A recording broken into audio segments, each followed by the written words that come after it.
So today's question is going to be whether or not this big fucking turkey leg is actually viable. Going over some things that I had missed in the first review, I did this on New Game Plus at level 200, scaling primarily into strength, vitality, and endurance, just for the sake of being able to wear heavy armor and take a hit. This thing is just so damn slow.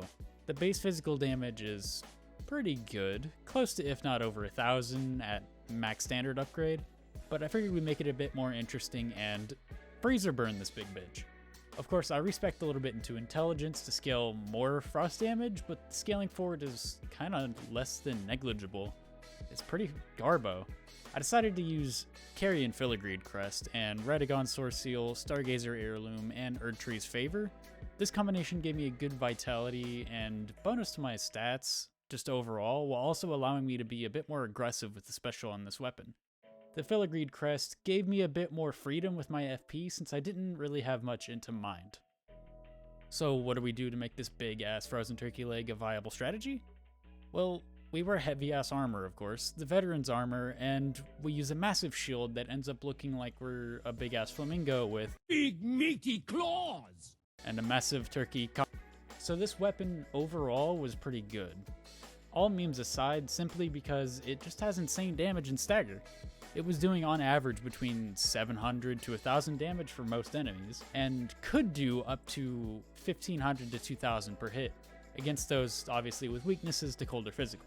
It's a pretty jacked turkey leg, but there's one massive flaw with this thing. And as you might have guessed, like I've said, it's incredibly fucking slow.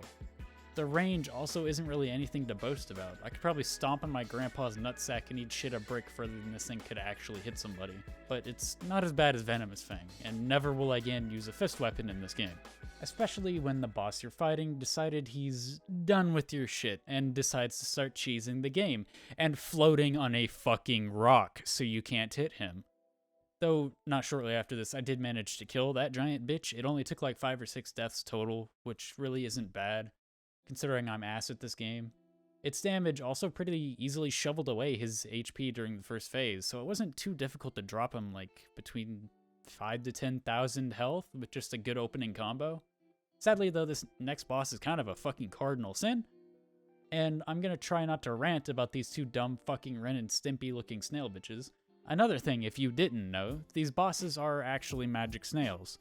And I'm pretty sure the Bubble Crew is a bunch of snails as well, but I'd have to go over that in a lore video or something later. Comment if you'd actually want to see something like that. Continuing on, these two have pretty good physical resistances compared to other bosses, and you start to see just where this massive hunk of Chipkin fails.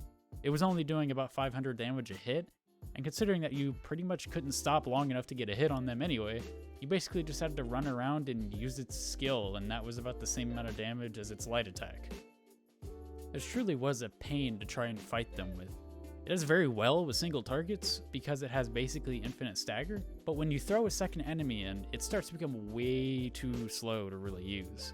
Not to mention that this is genuinely the worst boss fight that FromSoft has ever created. I could hardly get away from fast enemies in certain areas and land an attack, and that showed very well on Malekith too.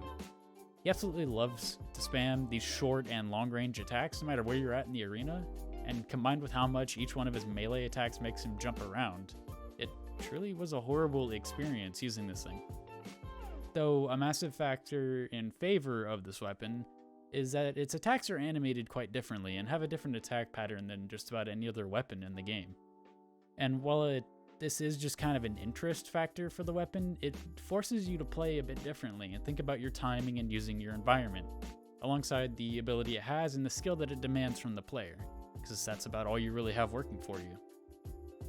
I'd say overall, it is a solid weapon just because it's such a different playstyle, and it does have some diversity in being a colossal weapon, but that also has a somewhat mid-ranged, wholly damage staggering attack. I think this weapon really has good potential in the hands of someone other than me, but that's gonna be it for the turkey leg review, so thanks for watching me play with this chicken stick. I know it was a bit less memey because this weapon actually did have some value, but guys, if you enjoyed it, then go ahead, like, subscribe, comment your thoughts as well, and let me know what other content I should create for you. And until next time, stay healthy.